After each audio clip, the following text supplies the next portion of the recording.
नमस्कार, समुद्र मंथन के आज के एपिसोड में आपका फिर से स्वागत है। मैं हूँ आपका होस्ट, दोस्त और गोस्ट प्रोफेसर बृहस्पति और मेरे साथ है प्रोफेसर शुक्राचार्य। प्रोफेसर बहुत-बहुत स्वागत है आपका।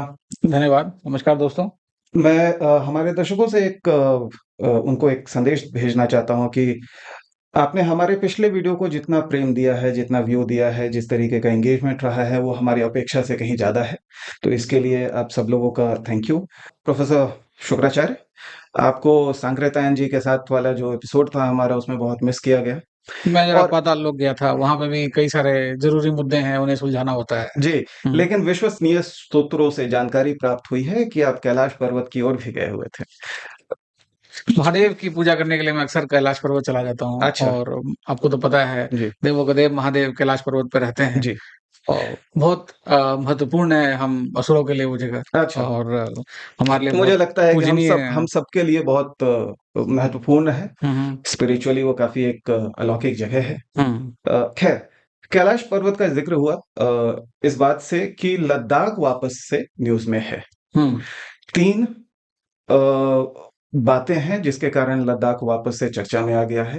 पहला कि ऑपरेशन मेघदूत, उस ऑपरेशन को 40 साल हो गए हैं। 13 अप्रैल 2024 में उस चीज़ को 40 साल हो गए।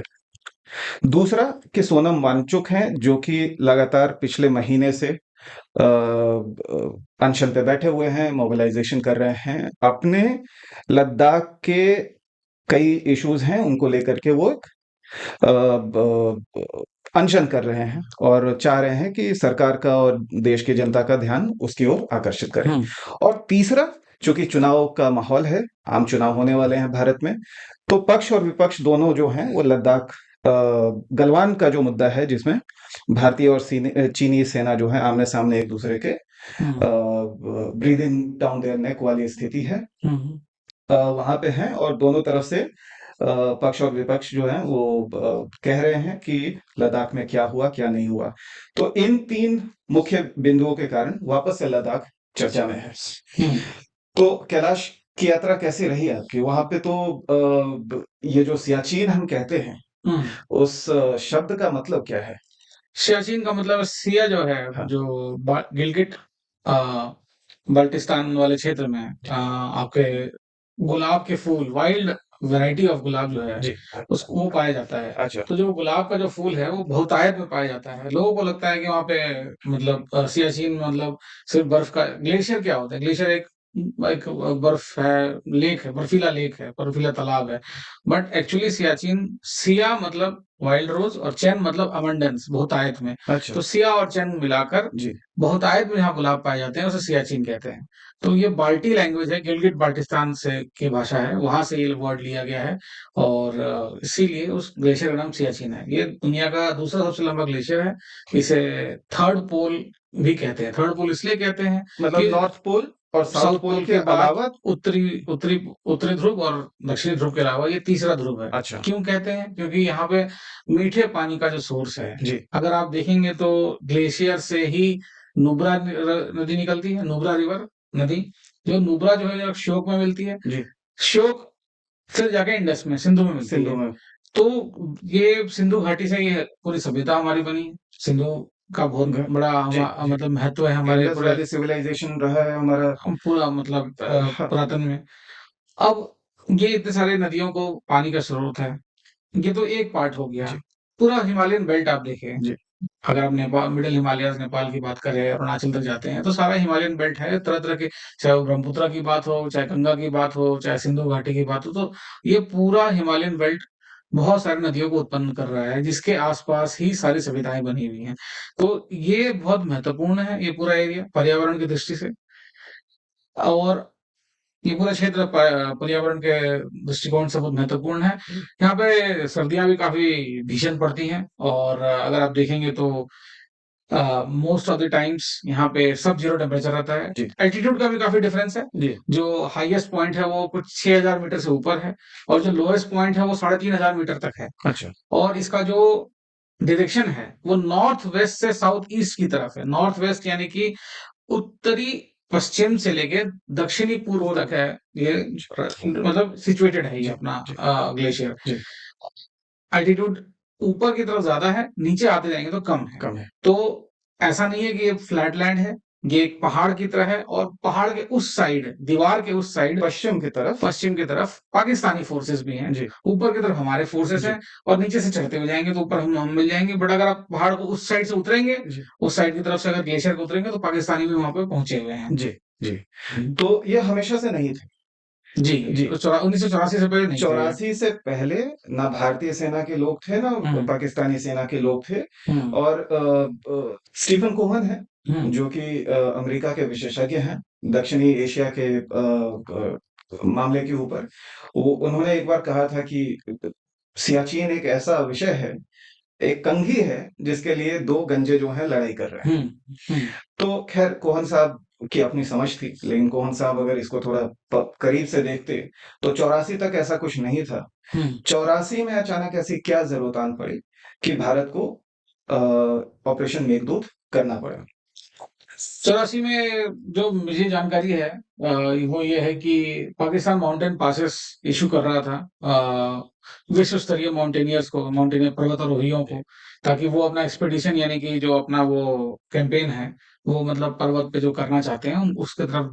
और जो मैप है, वो भी उसमें भी सियाचिन को अपना हिस्सा दिखा रहा था। जी, क्योंकि ये एक विवादित स्थल है, मतलब पाकिस्तान के अकॉर्डिंग, हमारे लिए तो नहीं है, बट पाकिस्तान कहता है कि विवादित स्थल है। जी, हम तो नहीं मानते इसको, ये तो हमारा ही एरिया है। हाँ। लेकिन उनका ये कहना है कि जो मतलब सीज़ फायर लाइन के इस साइड, थोड़ा मैं चाहूँगा सीज़ फायर लाइन और ये सब आप थोड़ा बताइए? सीज़ फायर लाइन जिनकी आप बात कर रहे हैं प्रोफ़ेसर, ये भारत आज़ाद हुआ, 15 अगस्त 1947 को भारत आज़ाद होता है और पाकिस्तान अ, अलग होता है। 1947 अक्टूबर में पाकिस्तान के गुरिल्लाज़ जो हैं वो कश्मीर पे चढ़ाई करते हैं। और कश्मीर जो है उस समय के तत्कालीन जो राजा हैं, वो भारत में एक्सीड करते हैं। भारत में उनका जम्मू एंड कश्मीर जो राज्य है उसका विलय होता है। उसके पश्चात भारत जो है सेना भेजती है इसकी सुरक्षा के लिए। हुँ, तो 47 अक्टूबर 47 से ये लड़ाई शुरू होती है, 48 तक चलती है। 48 में जब ये लड़ाई यूएन में जाती है, तो यूएन द्वारा संयुक्त राष्ट्र हुँ, द्वारा के द्वारा एक मध्यस्थता। मध्यस्थता की गई है और वहां पे एक सीज फायर लाइन का गठन होता है कि अ, भारतीय सेना ने पाकिस्तानी गुरिल्लास को और रेगुलर्स और इर्रेगुलर्स दोनों जो थे उनको जहां तक पीछे ढकेला, वहां तक यथास्थिति जो थी वहां पे सीज फायर लाइन हो जाता है। आपने नुब्रा नदी का जिक्र किया था। तो ये सीज फायर लाइन नीचे से शुरू होती है, जम्मू कश्मीर जो हमारा राज्य है उसके नीचे से शुरू होकर के ऊपर तक जाती है।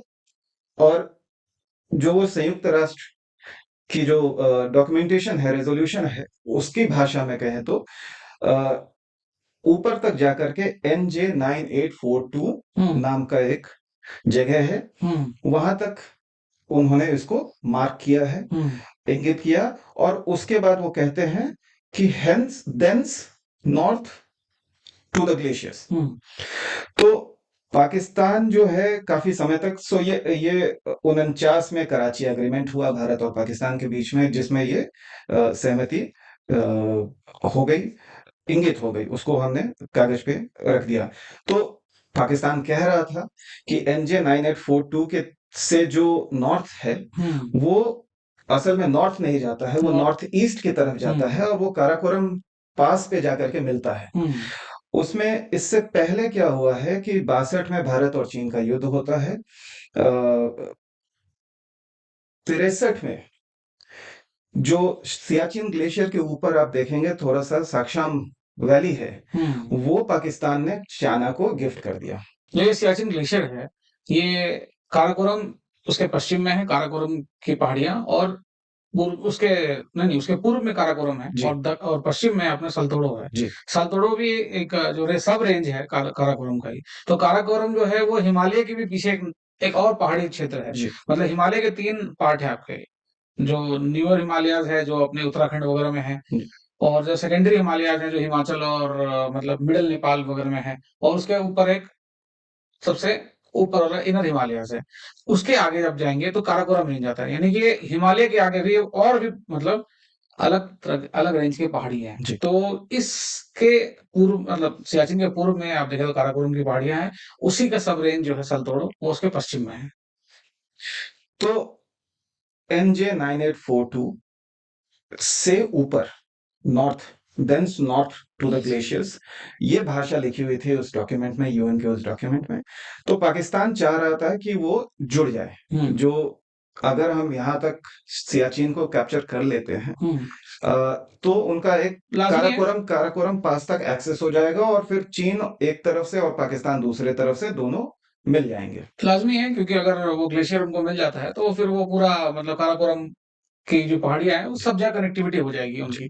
और एक बार कनेक्टिविटी हो गई तो फिर वहाँ से नज़र रखना हमारे वो सेना की मूवमेंट पे, ट्रूप मूवमेंट पे और मतलब एक सामरिक नज़रिए से, जी। रणनीति से बहुत ही उनके लिए एक एडवांटेजियस पोज़ीशन हो जाएगा, मतलब बहुत ही अच्छी पोज़ीशन में आ जाएँगे वो। जी। और चाइना भी ये चाहता है कि जल्दी से जल्दी सियाचिन मतलब हमारे हाथ से चला जाए। हम्म।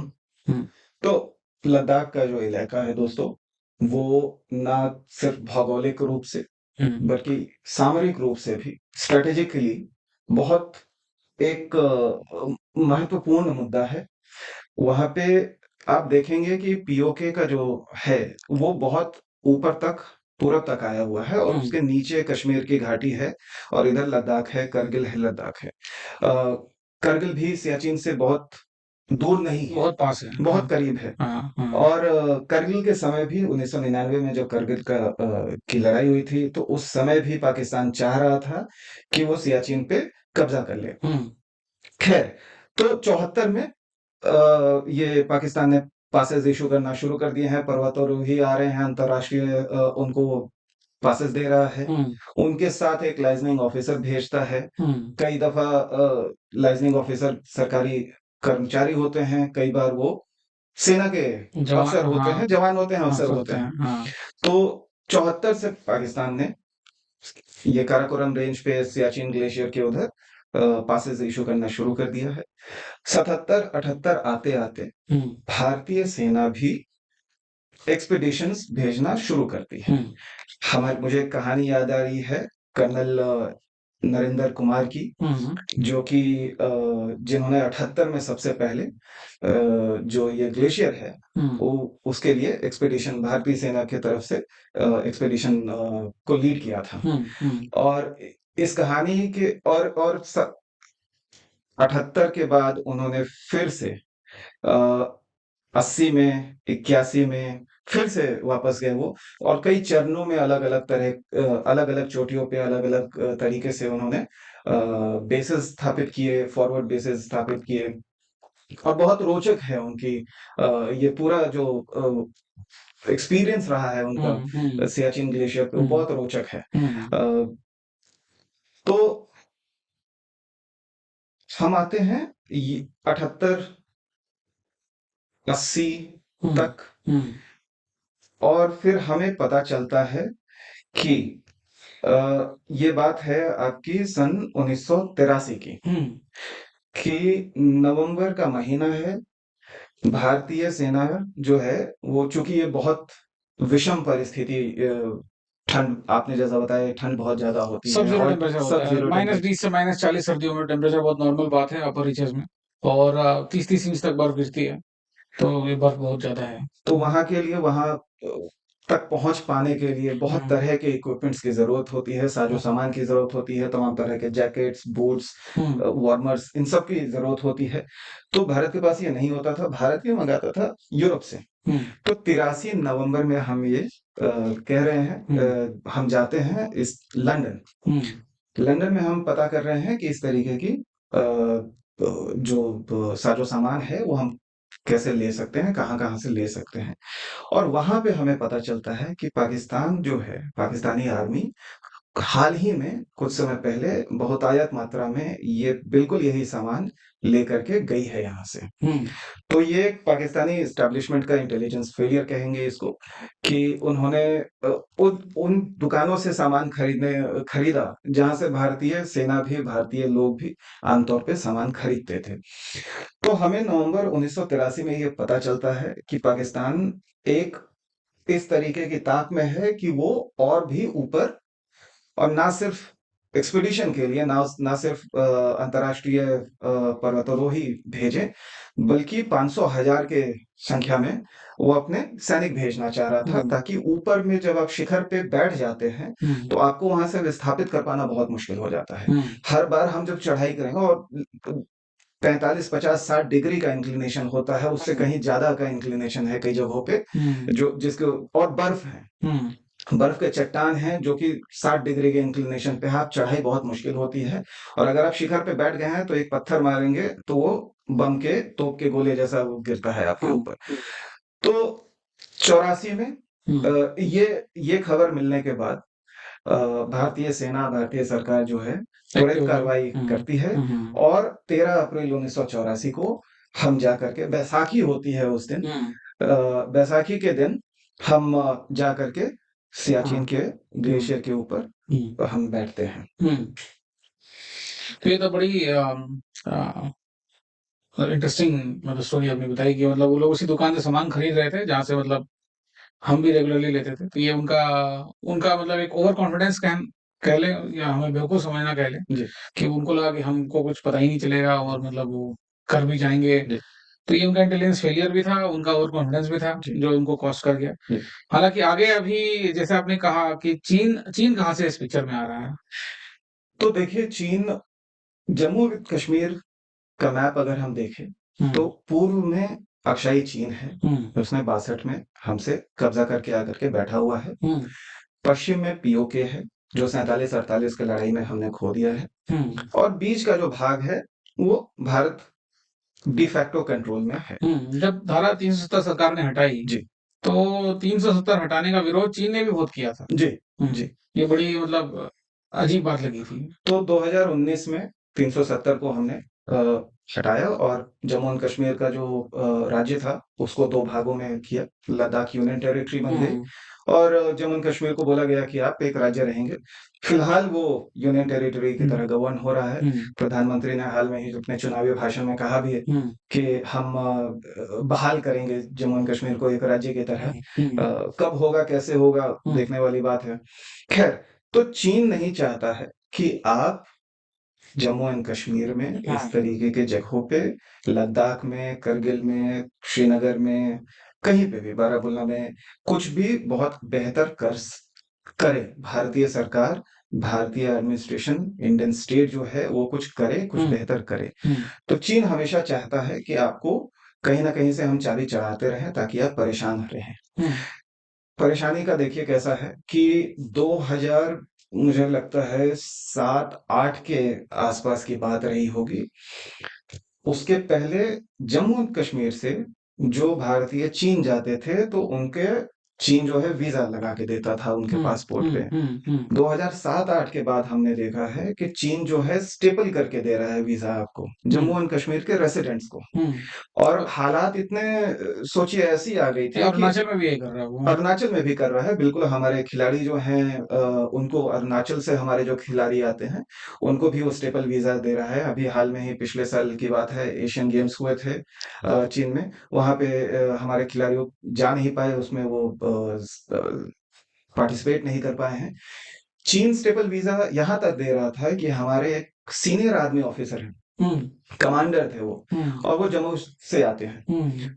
उन और ये एक ऑफिशियल विजिट था। इंडियन आर्मी और चीनी आर्मी के बीच में एक्सरसाइज होते थे पहले। तो एक ऑफिशियल विजिट पे सीनियर आर्मी ऑफिसर जा रहा है चाइना, उनको भी चीन ने स्टेपल वीजा दिया, तो भारत ने इसका विरोध किया। भारत हमेशा जब भी कोई ट्रिपल वीजा इशू करता है चीन, तो उसका विरोध करता है। खैर, वापस आते हैं आपके सवाल पे कि चीन बहुत खुश हो रहा था 2019 के, नहीं, खुश नहीं, दुखी हो रहा सॉरी, था वो। दुखी हो रहा था। हाँ। खुश होता है जब भारत में किसी भी तरीके की समस्या होती है, तो जी, चीन बिल्कुल, बहुत आप खुश है। आप अपने दोस्त तो चुन सकते हैं, लेकिन अपने पड़ोसी नहीं चुन सकते हैं। तो हमारे जो दोनों पड़ोसी हैं, चाइना और पाकिस्तान, अगर हमारे यहाँ कोई समस्या होती है, तो इसको बहुत सेलिब्रेट करते हैं। उनका मीडिया भी है, ग्लोबल टाइम्स करके उनका अखबार है।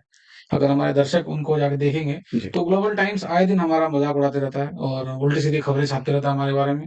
और अगर भारत में कोई ट्रेजेडी होती है, तो उसको वो लोग सेलिब्रेट करते हैं। जी, मतलब भारत का अगर कोई फेलियर होता है, तो वो लोग सेलिब्रेट करते हैं। जी, तो ये इनकी मानसिकता दर्शाता है उनको। वो हमसे मतलब चिढ़ते हैं, नहीं चाहते कि हम तरक्की करें। और हमारी समस्याओं पे ही बार-बार हमला करते हैं वो। तो जैसा हमने पहले कहा कि लद्दाख जो है सामरिक तौर पे भी बहुत ज़रूरी है, हुँ, महत्वपूर्ण है। मुझे याद आ रहा है कि 1962 की लड़ाई में चुशूल में एक हमारा एयर स्ट्रिप था, हुँ, जिसका लद्दाख के इलाके में एक चुशूल एयर स्ट्रिप था।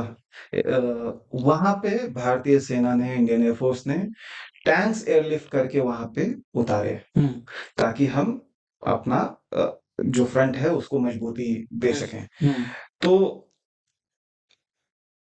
1947-48 में भी हमने हुँ, श्रीनगर एयरपोर्ट के और लद्दाख एयरपोर्ट को, दोनों को हमने, और एयरपोर्ट नहीं थे, एयर स्ट्रिप होती थी, हुँ, ठीक है? उसको हमने इस्तेमाल किया और ज़्यादा से ज़्यादा लोग, ज़्यादा से ज़्यादा सेना हम पहुँचाने में सफल हो पाए। हाल में ही जून 2020 हुँ, 2020 में जब से गलवान के क्लैशेस हुए हैं हुँ, भारतीय और चीनी सेना के बीच में, हुँ, उसके बाद भी लद्दाख का एयरपोर्ट बहुत काम आया है, जिसमें हुँ, हमने त्वरित जो हमारे ट्रांसपोर्ट व्हीकल्स हैं एयर फोर्स के, उसका हमने इस्तेमाल करा और ज़्यादा से ज़्यादा संख्या में लोग हम मैन एंड मटीरियल दोनों ट्रांसपोर्ट एयरक्राफ्ट ट्रांसपोर्ट एयरक्राफ्ट से व्हीकल हम हुँ, हुँ, पहुंचा पाए, हुँ, और फिर हमने अपने स्थिति वहां पे मजबूत की। हुँ, तो एक तो मामला ये है, हुँ, सियाचिन का मुद्दा है, हुँ, अभी तक वो सुलझा नहीं है। हुँ, हम वहां पे जाके बैठे हुए हैं, लेकिन हर साल करोड़ों का खर्च होता है।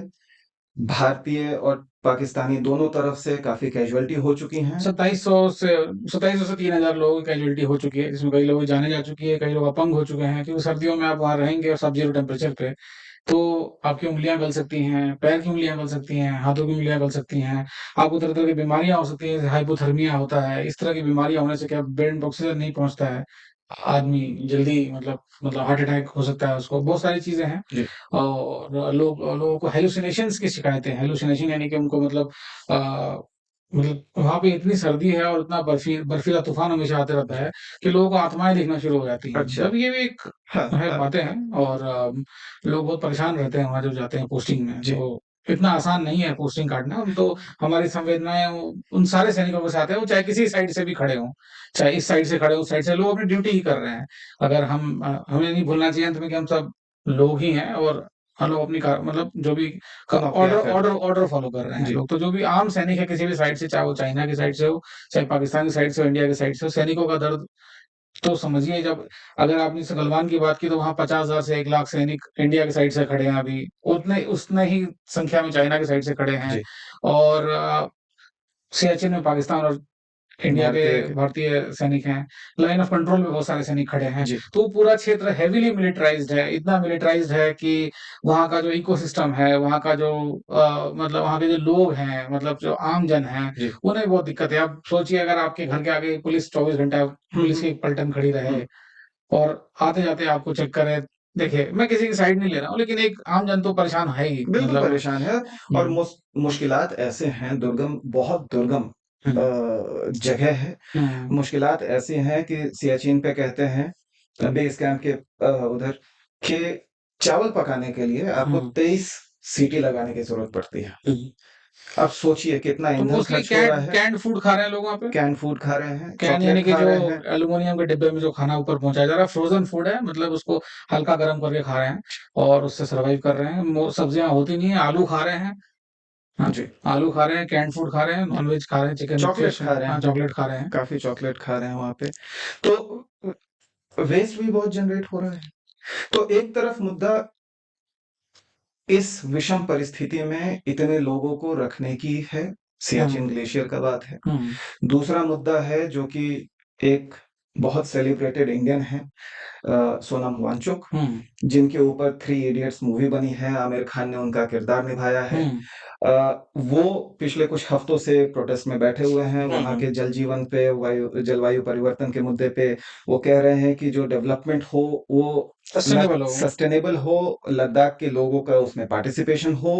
वो इस बात को भी, मुद्दे को उठा रहे हैं कि गलवान में चीन जो है 2000 किलोमीटर, स्क्वायर किलोमीटर जो है एरिया, वो आकर के बैठा हुआ है। और गलवान नहीं, उसके वो पूरे ही पूरे लद्दाख के क्षेत्र इलाके में में, उसने सॉरी। 2000 जी, जी। स्क्वायर गलवान की घटना के बाद 2000 स्क्वायर किलोमीटर किलोमीटर जो का है। क्षेत्र और उन्होंने मतलब अख्तियार कर लिया है। ये उनका जो ये जो चाइना के लिए मैं अपने दर्शकों को बताना चाहूंगा, उनकी एक 5 फिंगर स्ट्रेटजी है। जैसे कि 5 फिंगर्स हाथों के होते जी, हैं। जी। तो उस 5 फिंगर में आप शुरू करते हैं अरुणाचल से, अच्छा। फिर आते हैं भूटान, जी, फिर आते हैं आप सिक्किम, फिर आते हैं आप नेपाल, जी। फिर आप आते हैं लद्दाख। लद्दाख। ठीक है? हाँ। अब ये पाँचों जो क्षेत्र हैं, ये बौद्ध धर्म के हिसाब से बहुत ही स्पिरिचुअली मतलब बहुत ही अपलिफ्टेड एरिया है। जी। अरुणाचल में बात करें तो तवांग उनके लिए बहुत इम्पोर्टेंट है, क्योंकि जो ल्हासा है, जो तिब्बत की जो राजधानी है, उसके बाद जो सबसे बड़ा मोनास्ट्री है, वो तवांग में है। तवांग में है। जी। चाइना ना सिर्फ आर्थिक रूप से मजबूत है आज, हुँ। सैन्य ताकत भी है, बट वो स्पिरिचुअल पावर भी बनना चाहता है। अच्छा। तो कई लोग कहते हैं, ऐसा मानना है हुँ, और पुरातन में भी, और मतलब जब आप औपनिवेशिक ताकतें थीं, हुँ, जब कोलोनियलिज़्म का टाइम हुँ। था, जब जर्मनी, रशिया, ब्रिटेन ये सब कॉलोनीज़ ढूँढने हुए निकले हुए थे, जी, ये सब पावर्स थे, तब भी इनका इंटरेस्ट बहुत था इस एरिया में, जी, तिब्बत वाले क्षेत्र में। जी। कई सारे कंट्रीज़ ने चाहे जर्मनी और ब्रिटेन वगैरह ने एक्सपेडिशन भेजा। ऐसा माना जाता है कि दूसरी दुनिया के कई सारे दरवाज़े हैं इन क्षेत्रों में, अच्छा। चाहे कैलाश में हो, जी, चाहे तवांग में हो, चाहे आपके भूटान में कुछ जगह है, ऐसे जी। कई सारी जगह पे हैं, मतलब जहाँ पे खूबसूरत मोनास्ट्रीज़ हैं और जी। उनकी मतलब बहुत सारी कहानियाँ हैं। और चाइना चाहता है कि जो स्पिरिचुअल पावर है उस एरिया का, वो भी वो उसको उसपे भी कैप्चर कर ले, और कब्जा मिल जाए उसको। हुँ, तिब्बतन तिब्बती लोगों का जो मामला है, हुँ, दलाई लामा हमारे यहाँ शरणार्थी, हुँ, तिब्बत के कई सारे शरणार्थी हैं, भारत हुँ, में रह रहे हैं। हुँ, दलाई लामा अभी जो हैं, उनके हुँ, जाने के बाद अगला दलाई लामा कौन होगा, हुँ। उस पे भी चीन बहुत तो जो आपने बोला तो मैं उसी को रिलेट कर रहा हूँ। तो फिर जब चाइना ये चाहता है, तो अभी तक क्या हुआ था 2014 से पहले वहाँ पे डेवलपमेंट जो प्रोसेस था, चाहे अरुणाचल में हो, चाहे लद्दाख में हो, चाहे उत्तराखंड में हो, जहाँ भी हमारी चीन से सीमाएँ हैं या सिक्किम में हो, हम इंफ्रास्ट्रक्चर डेवलपमेंट स्लो था थोड़ा। मैं जी, इस सरकार को धन्यवाद देना चाहूँगा। हाँ, इन्होंने इसकी प्रॉब्लम को समझा और गलवान की घाटी की घटना के बाद, जो जून की घटना 2020 की है, उसके बाद सरकार ने और तेज़ी दिखाई है और highways, bridges, tunnels, tunnels, air air strips, air strips. ये सब बनाना फॉरवर्ड एरियाज़ में और तेज़ी से बनाना शुरू कर दिया है। इसका जी, चाइना जम के विरोध कर रहा है। जी, हालाँकि ये बात जो आपने उठाई वो भी वैलिड है कि ये एक पर्यावरण की दृष्टि से एक बहुत ही इम्पोर्टेंट एक ऐसी जगह है जो मतलब बहुत ही क्रिटिकल क्षेत्र है हुँ, और यहाँ पे बैलेंस बनाना बहुत ज़रूरी है। तो जब भी अगर इस तरह से हाई स्पीड में डेवलपमेंट होगा और मतलब जल्दबाज़ी में चीज़ें होंगी, तो फिर चीज़ें आस-पास की खराब होने लगेंगी। वहाँ पे जो फ्लोरा एंड फाउना है वो भी एंडेंजर्ड है, काफ़ी सारी फ्लोरा एंड फाउना यानी कि जो पेड़-पौधे पेड़-पौधे और और जानवर पशु जानवर। हैं, अब जैसे कि अपना स्नो लियोपार्ड है वहाँ पे, भालू है वहाँ पे। फिर मानव भी हैं क्या उधर पे? और लोग कहते हैं यति भी पाए जाते हैं। अब यति। ये सब कहने की बात है, सब दूसरी दुनिया की बात जैसे मैंने बताई कि दरवाजे हैं, वैसे यति की भी बात भी हो सकती है। कई जी, लोगों को दिखा भी है, जी, कई लोग ड्यूटी में हैं तो उन्हें दिखा भी है। वो आके बताते हैं तो फिर लोग कहते हैं कि उनको हैलुसिनेशन हो रहा है। जी। तो खैर, अब फ्लोरा फ़ौना। फ्लोरा फाउना और एनवायरमेंटल इश्यूज हैं यहाँ पे। तो चाहे उत्तराखंड में अब देखिए बहुत सारे लैंडस्लाइड्स हो रहे हैं। जी, आप अरुणाचल में देखो तो वहाँ लैंडस्लाइड्स हो रहे हैं। सिक्किम में भी लैंडस्लाइड हो रहे हैं, हुआ अब था। हाँ, अवलांचेस आ रहे हैं। लद्दाख में वही प्रॉब्लम है। तो सोनम वांगचुक एक वैलिड पॉइंट उठा रहे हैं कि अगर आप डेवलपमेंट कर रहे हैं तो सस्टेनेबल डेवलपमेंट करिए और लोग जो हैं लोकल उनको इन्वॉल्व करिए किसी भी डिसीजन मेकिंग में। अब मैं या आप जो मतलब वहाँ के लोकल रेज़िडेंट नहीं हैं, अगर हम वहाँ जाके कुछ डिसीजन लेते हैं, तो हमें लोकल नॉलेज नहीं है। जी, हमें जी, लोकल नॉलेज के लिए जी, ज़रूरी है कि हम लोकल लोगों से सलाह-मशवरा करें, वहाँ की क्या समस्याएँ हैं सुनें और अगर वो लोग कह रहे हैं कि यहाँ पे थ्रेट है, चाइना इधर डेली एंट्री कर रहा है। तो चाइना, माफ़ कीजिएगा, मैं एक बिंदु, आपने चाइना के 5 फिंगर्स की बात की। हुँ, चाइना की कई और भी नीतियाँ हैं। हुँ, जैसे एक है डेट ट्रैप, हुँ, कर्ज में आपको डुबा देना। हुँ, तो श्रीलंका में हमने वो देखा कि वो हुँ। कैसे काम करता श्रीलंका है। में है, मालदीव्स में है, तमाम देशों में है। तमाम देशों में है। मालदीव्स ने ब इतने हमें मैं अब हमारे हमारे हमारे से खरी-खोटी सुनाई और फिर हमसे लोन माँग रहा है, हमसे पैसे माँग रहा है। मैं आ रहा था मालदीव्स पे भी। हुँ, तो एक 5 फिंगर्स हो गया, हुँ, दूसरा डेट ट्रैप हो गया, कर्ज में डुबा दिया। हुँ। तीसरा आपको सलामी स्लाइसिंग है। ये सलामी स्लाइसिंग आप थोड़ा हमारे दर्शकों को बताइए, सलामी क्या होती है और ये स्लाइसिंग क्या होता है? तो सलामी एक मीट जो है वो ऐसे को आप अगर आप बहुत पतला काट रहे हैं, मीट के एक लंबे ल स्लाइस को, ल मीट का एक लंबा रोल है, मीट का लंबा रोल है मीट का रोल है जिसको आप बहुत पतला काट रहे हैं और अपने पिज्जा के या ऊपर, सैंडविच अपने के ऊपर सैंडविच के ऊपर, अपने ब्रेड गोल-गोल के सा। ऊपर हाँ। पतला सा, तो वो स्लाइसिंग होती है। तो एक पतला सा भाग काट लेना, हुँ। 10 सेंटीमीटर, 15 सेंटीमीटर, 2 किलोमीटर, हाँ, 5 मतलब वो किलोमीटर डेली जो है, थोड़ा-थोड़ा आगे बढ़ जाता है। थोड़ा करके स्लाइस करते वो हमारे क्षेत्र को वो अपने में मिला रहा है, ऐसा पहले एक ज़माना था जब स्लाइसिंग हो रही है। दोनों सेनाओं के बीच में एक नो मैन्स लैंड हुआ करता था। जी, जी, अब कोई नो मैन्स लैंड नहीं होता है। वो जी। जिन्होंने सलामी स्लाइसिंग करने का जो उनका जो रणनीति है, हाँ, उसके तहत वो डेली थोड़ा 10 सेंटीमीटर, 20 सेंटीमीटर, आधा आधा मीटर, 1 किलोमीटर ऐसे करते-करते वो आगे बिल्कुल बढ़ हमारे रहे सामने आ गए हैं। हैं जी, बिल्कुल अब। अब इसके पीछे हटना नामुमकिन है हमारे लिए। इसीलिए हमारी सेनाएँ वहाँ पूरी तरह डट के खड़ी हैं डट के कि अब खड़े इसके हैं। पीछे हम नहीं हट सकते हैं। जी, बट जी, उन्होंने वो स्लाइसिंग यहाँ किया है। जो जी, भी छोटे देश हैं, कमज़ोर देश हैं, चाहे फिलीपींस हो, जी। चाहे जो वियतनाम है, वियतनाम है, जापान के साथ भी उनका जापान भी जो कि मतभेद है, अमेरिका पे सेंकाकू डिपेंडेंट आइलैंड्स। है, तो वहाँ पर ये वही स्ट्रैटेजी अपना रहा है और कहता है ये तो हमारा क्षेत्र है और हम तो जी, यहाँ आ गए हैं, अब जी। तुम बताओ। ये एक रणनीति उनकी ये हो गई। हुँ, आजकल जो वो चल रहा है पिछले कुछ समय से, वो एक नया उनकी नीति चल रही है जो कि है एलीट कैप्चर का। हुँ, कि आपके पॉलिटिक्स में, आपके समाज में, आपके इकोनॉमिक जो एलिट्स हैं, सोशल एलिट्स जो हैं, उनमें से कुछ लोगों को आप अपने इन्फ्लुएंस में ले आइए, हुँ, चाहे वो जिस भी तरीके से हो। हुँ, या तो वो पैसे दे करके हो रहे हैं, हुँ, या पॉलिटिकल फंडिंग हो रही है, हुँ, या इंफ्रास्ट्रक्चर के नाम पे फंडिंग हो रही है, या आपके कुछ काम करवाने के नाम पे फंडिंग हो रही है। आपका कोई स्टार्टअप है, उसमें चाइना का पैसा आ जाता है और अब कैप्चर हाँ, तो ये हो वो जा रहा है। साम, तो दाम, दंड, ऐसे भेद है। साम दाम दे के खरीद लेना लोगों को जी, कि वो आपकी क्या कीमत है बताइए, हम आपको उतने धन दे देते हैं। जी। हुँ, तो ऐसे कई तरह के पॉलिसीज़ हैं, नीतियाँ हैं, जो चीन अपना रहा है और खासकर 2008 के बाद से जब वो एक वैश्विक रूप पे एक आर्थिक ताकत बन के उभरा है, तब से चीन जो है इन सब मामलों में ज़्यादा तेज़ी से और हुँ, ज़्यादा अकड़ के साथ हुँ, आ रहा है सामने, हुँ, कन्फ्रंट कन्फ्रंट कर रहा है, हुँ, अपनी बातें मनवाने के ऊपर ज़्यादा लगा हुआ है। हुँ, ख़ैर, तो जो वांगचुक साहब कह रहे हैं कि हमारे जो गरेडिये थे, हमारे जो चरवाहे थे, हुँ। वो ट्रेडिशनल पैस्टोरल लैंड जो अपने भेड़ों को ले जा रहे हैं, याक्स को ले जा रहे हाँ, वो जो हैं, लद्दाख का जो क्षेत्र है, वहाँ पे वो वो अब ग्रासलैंड नहीं क्षेत्र भी है। वहाँ पे ग्रासलैंड है, वहाँ पे लोग पशुपालन करके अपना जीवन यापन कर जीवन रहे हैं। यापन कर रहे हैं, बहुत सारे पश्मीना पशु, बना भेड़ है, पश्मीना का गठवाल निकल के आ रहा है, भेड़ है, याक है, इस तरह की चीज़ें को पशु पालते हैं और फिर उसी का मीट, उसी का दूध, उसी का वूल, उसी का फर बेच के अपना घर चला रहे हैं। जी, अब वो एक कोल्ड डेज़र्ट एरिया है। कोल्ड डेज़र्ट यानी कि मतलब वहाँ पे कुछ उगता नहीं है। तो एक थोड़ा-सा एरिया ग्रासलैंड वाला एरिया है जहाँ पे ये कई 100 हज़ारों साल से ये लोग पेस्टोरल हैं और मतलब ये घा नोमैडिक ट्राइब्स हैं ट्राइब्स ये। हैं, अपने पशुओं को लेके जाते हैं, इनके जी, पशु चरते हैं। जी, बट अब चाइना वाले आके कहते हैं ये हमारा क्षेत्र है, आप अपने पशु को लेके यहाँ मत आइए। जी, तो अब ये बेचारे कहाँ जाएँगे? तो ये जाते हैं इंडियन एडमिनिस्ट्रेशन के पास, लोकल एसडीएम के पास जाते हैं, सेना के अफ़सर के पास जाते हैं। बट वो ऊपर से ऑर्डर क्या आ रहा है ये तो वही जानते होंगे और फिर सरकार भी इसके बारे में चुप्पी साध के बैठी हुई है। कुछ हमें पता नहीं चल रहा है। तो जी, मैं चाहूँगा कि दर्शक इस पे सवाल उठाएँ, लोगों से पूछें, सरकार से जवाब माँगे कि भाई अगर ऐसी बातें उठ रही हैं और लोकल एमपी जो है वहाँ के बीजेपी के ही हैं और वो कह रहे हैं कि मतलब सरकार को इस पे एक्शन लेना चाहिए, जो हमारे गडरिये, हमारे चरवाहे हैं, अगर वो क्वेश्चन कर रहे हैं, अगर वो सवाल उठा रहे हैं, तो आप उन पे ध्यान दीजिए। बिल्कुल, बिल्कुल। और सोनम वांगचुक की बात भी सही है, पर्यावरण भी काफ़ी खतरे में है। हुँ, अगर इतना हेवी मिलिट्री प्रेज़ेंस है, तो वहाँ पे क्या हो रहा है कि वेस्ट जनरेशन बहुत हो रहा है। अब वेस्ट जनरेशन हो रहा है, तो वो कहाँ जा रहा है? वो सब वहीं डंपिंग हो रहा है हुँ, हुँ, और उसका कोई सॉल्यूशन नहीं है। सियाचिन की आपने बात की, सियाचिन में इतना वेस्ट जनरेट होता है कि वहाँ पे क्रेवासेस हैं, यानी कि गड्ढे हैं बहुत गड्ढे सारे जो हैं। बहुत हज़ारों सैकड़ों फीट नीचे जाते जी, हैं वो। जी, उन्हीं गड्ढों में डाल दिया जाता है अपना कचरा। हाँ।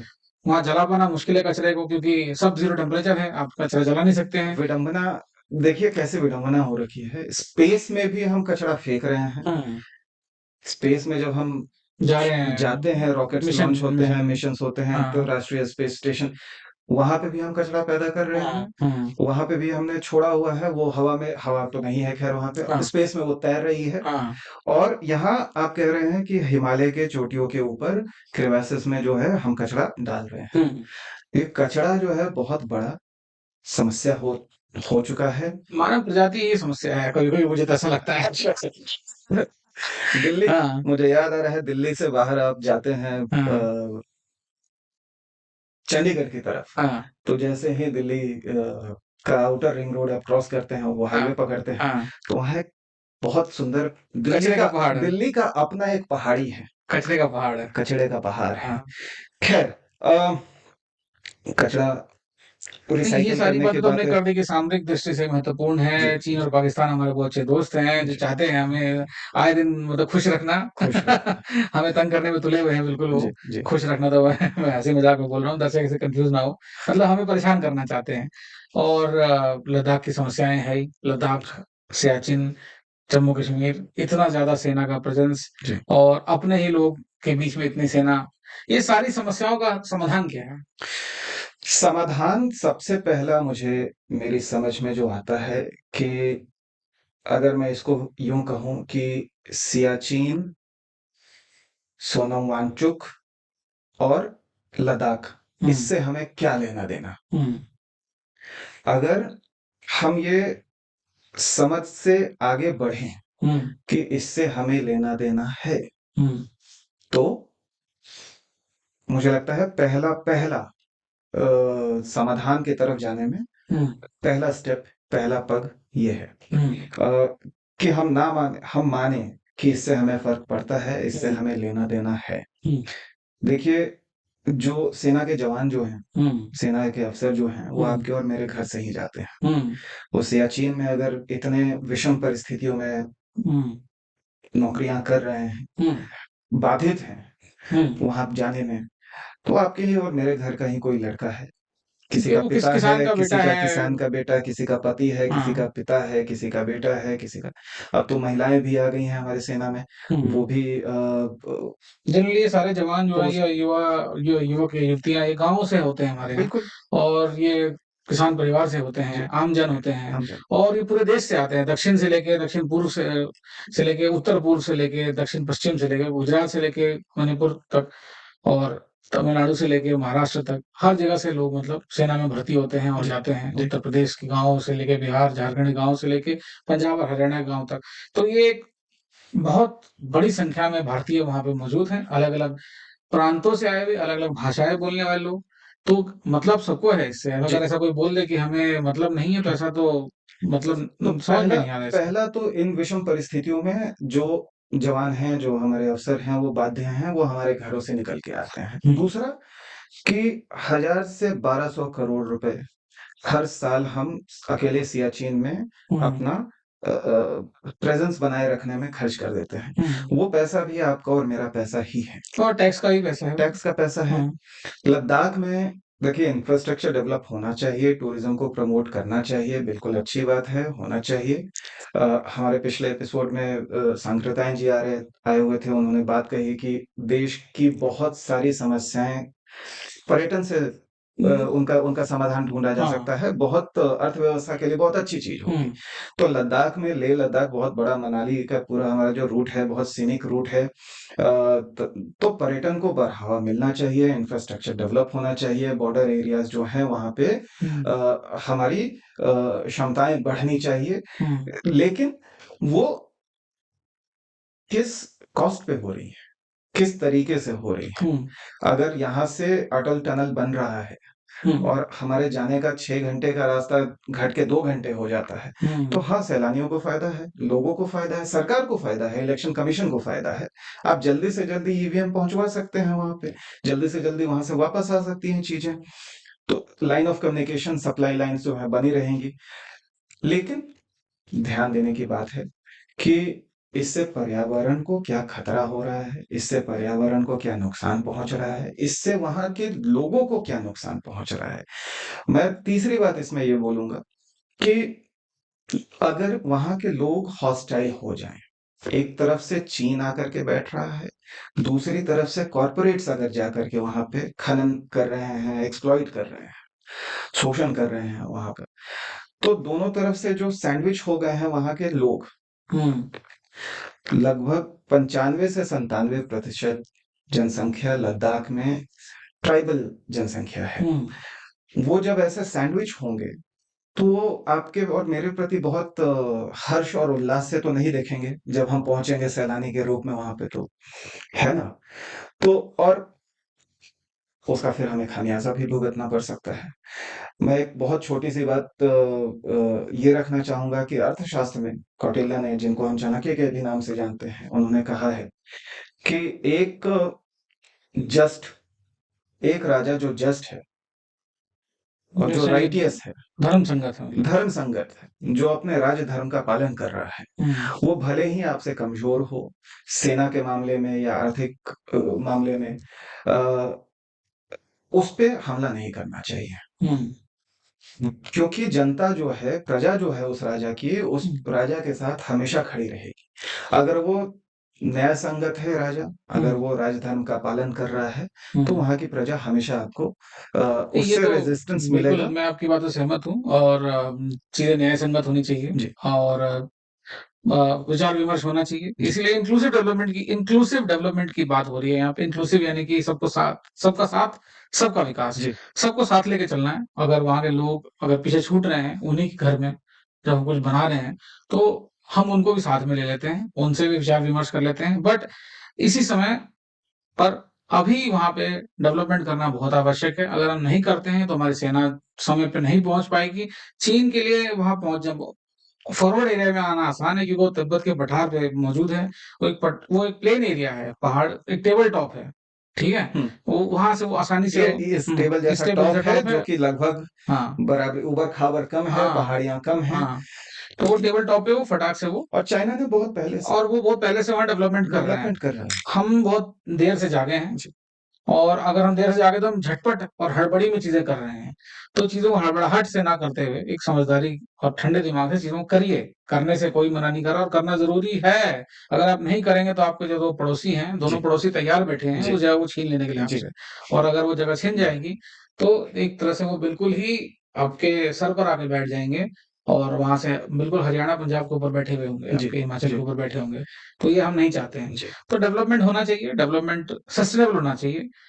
लेकिन बातचीत भी होनी चाहिए अपने पड़ोसियों से कि भाई ये सबसे दो सभी पार्टी का नुकसान है। या तो एक बार आओ दो-दो हाथ आजमा ही लो, लड़ ही लो, हाँ, एक बार तमाशा खत्म कर ही दो, जी। हाँ, या तो फिर नहीं, नहीं, डिस्कशन कर आर-पार की बात जो आप कह रहे हैं, वो तो शायद अभी के परिप्रेक्ष्य में होना बहुत मुश्किल है, शायद हुँ, ना हो। हुँ। चीन नहीं चाहेगा कि आर-पार की लड़ाई हो, क्योंकि क्योंकि देखिए उसके लिए भी चीन आसान नहीं है। आसान नहीं वो है। जितना प्रोपेगेंडा कर रहा है, वो चीन बिल्कुल, ने भी 40 साल से कोई लड़ाई लड़ी नहीं है। बिल्कुल, बिल्कुल। और लड़ाई लड़ना इतना आसान नहीं है, रशिया ने भी देख लिया है। हाँ, एक यूक्रेन जैसे देश को वो जो जिसके पास जिसकी सेना कुछ नहीं थी नहीं और थी। उसे कुछ नहीं था, उससे वो जीत नहीं पा रहा है। तो चीन का प्रोपेगेंडा भी निकलेगा, हवा निकलेगी उसकी, इसका बलून गुब्बारा भी फटेगा। हुँ, लेकिन जब तक हम मतलब भारतीयों को इतना डर के नहीं रहना चाहिए हुँ, हुँ। और अपने पे भरोसा करना चाहिए। जी, मेरा ये मानना है कि आप लोग खुलकर अपनी बातों को रखें। हुँ, हुँ। हमारी सरकार को भी डरना नहीं चाहिए। जी, खुल के कहना चाहिए हमारा स्टैंड है, आओ बातचीत कर लो हाँ, या तो फिर कुछ डिसीज़न कर ले लो। हाँ। मतलब ये बहुत लंबे समय तक ये तमाशा नहीं चलना चाहिए, अगले 50-100 साल तक ये चलता रहे, ये किसी के हित में नहीं है। कई राउंड ऑफ नेगोशिएशंस हो चुके हैं। हुँ, भारतीय सेना और चीनी सेना के जो अवसर हैं। अफ़सर हैं, उनके बीच में बात बनती दिख नहीं रही है। क्योंकि चीन चाहता ही नहीं है ना कोई बात बनाना, आप अपना डिसीज़न लीजिए ना।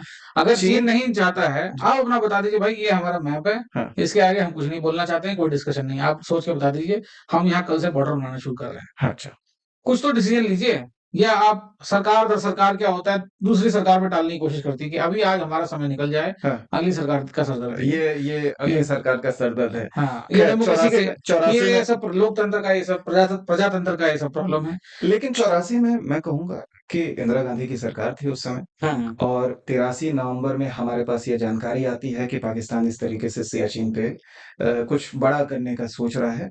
तो सरकार ने उस समय निर्णय लिया। उस समय की जो सरकार थी निर्णय लिया और 84 में हम जाकर के बैठ गए। तो कुछ अच्छा मामलों में हो सकता है कि सरकारें जो है अगली सरकार पे बात छोड़ दे कई रही सारे है। निर्णय ये ले भी रहे होंगे, हमें पता नहीं है। देखिए कई सारी चीज़ें बताई नहीं जाती जी, हैं आम जी, जन को जी, और सब कुछ पता होना भी नहीं चाहिए जी, हमको।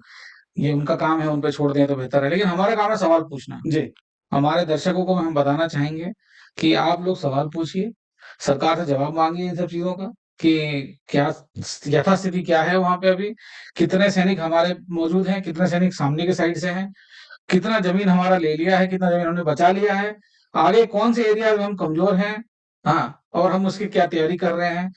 और डेवलपमेंट अगर हम कर रहे हैं रोड, हाईवे, टनल, ब्रिज तो किस तरह से हो रहा है, लोकल लोगों को कितनी कष्ट और कठिनाई हो रही है, लोकल लोग अगर कुछ क्वेश्चन और इश्यू उठा रहे हैं, मुद्दे उठा रहे हैं, तो उनको एंटी नेशनल ना डिक्लेयर किया जाए, उनसे बातचीत की जाए, भाई तुम्हारी समस्या क्या है? क्योंकि आप हर आदमी को हर जगह एंटी नेशनल बोलते हुए चलेंगे, तो फिर ये तो मुश्किल हो जाएगा फिर। नहीं, और सवाल करने मात्र से, हुँ, अगर एक आरटीआई दाखिल करने मात्र से हुँ, कोई एंटी नेशनल हो जाता है, हुँ, तो फिर तो मुझे लगता है आधा से अधिक देश ही एंटी नेशनल है। हुँ, हुँ। हम हर एपिसोड में ये एंटी नेशनल की बात कर रहे हैं क्योंकि हाँ, हम जो मुद्दे उठा रहे हैं वो आम जन से जुड़े हुए मुद्दे हैं जी। और मुझे ऐसा लगता है कि कोई भी इन मुद्दों पे बातचीत नहीं कर रहा है। लोग रील्स देखने में बहुत बिज़ी हैं आजकल। इस क्रम में मैं 2 किताबें हैं जिनका हुँ, उल्लेख आता है, सियाचिन की बात हो रही थी तो पहली किताब है हरीश कपड़िया ने लिखी है Siachen glacier the battle of the roses, हुँ, जो सिया और चीन हुँ, जो हुँ, है हुँ, सियाचेन, बहुत ढंग से डिटेल में चीजें बताई गई हैं। और दूसरी किताब है नितिन गोखले की बियॉन्ड एनजे 9842 सियाचिन सागा। तो ये किताबें आप लोग पढ़िए और इससे सियाचिन के बारे में, इससे लद्दाख के बारे में, एनजे 9842 के बारे में, काराकोरम रेंजेस के बारे में आप लोगों को जानकारी मिलेगी जी। और इस जानकारी से आप लोग थोड़ा और इस मतलब अ, आप लोगों को पिक्चर थोड़ी और क्लियर होगी, थोड़ा आप लोगों को थोड़ा समझ में आएगा कि मुद्दा कहाँ पर है, क्या मामले फँसे हुए हैं। यहाँ पे सैनिकों का मामला है, राष्ट्र की सुरक्षा का मामला है, जी। राष्ट्र की अखंडता और एकता का मामला जी। है, जी। पर्यावरण का मामला है, जी। आर्थिक डेवलपमेंट। डेवलपमेंट की बात है, मतलब विकास के आर्थिक विकास की बात है। जी। तो ये सारी चीज़ें बहुत सारे ज्वलंत मुद्दे हैं और इन सारे मुद्दों पे बहुत विचार-विमर्श होकर ही आगे बढ़ना चाहिए। इसी के साथ मैं आज का एपिसोड यहाँ समाप्त करूँगा कि अर्थशास्त्र में चाणक्य कहते हैं कि एक स्टेट का 2 काम होता है। हुँ, पहला कि खुद को स्ट्रेंथन करना, हुँ, खुद को उसको मजबूत ज़्यादा करना। सशक्त करना, मजबूत करना, जिसमें आर्थिक रूप से मजबूती है, सैन्य रूप से मजबूती हुँ, है, हुँ, जिसमें आपके फिलॉसॉफिकल मजबूती है, इंटेलेक्चुअल मजबूती है। तो स्टेट का 2 काम है, सशक्त करना खुद को और जनता की हुँ, खुशी। हुँ, हुँ, So strengthening and happiness hmm, are the prime responsibilities of the state. हुँ। खैर, आशा है आपको हमारा आज का ये विमर्श पसंद आया होगा। हमारे साथ जुड़े रहने के लिए, समुद्र मंथन को अपना प्यार देने के लिए बहुत-बहुत शुक्रिया। मिलते हैं आपसे अगले एपिसोड में। और इसको लाइक, सब्सक्राइब और कमेंट करना ना भूलें दोस्तों। बिल्कुल, मिलते हैं आपसे अपने अगले एपिसोड में। तब तक के लिए शुक्रिया, नमस्कार। धन्यवाद।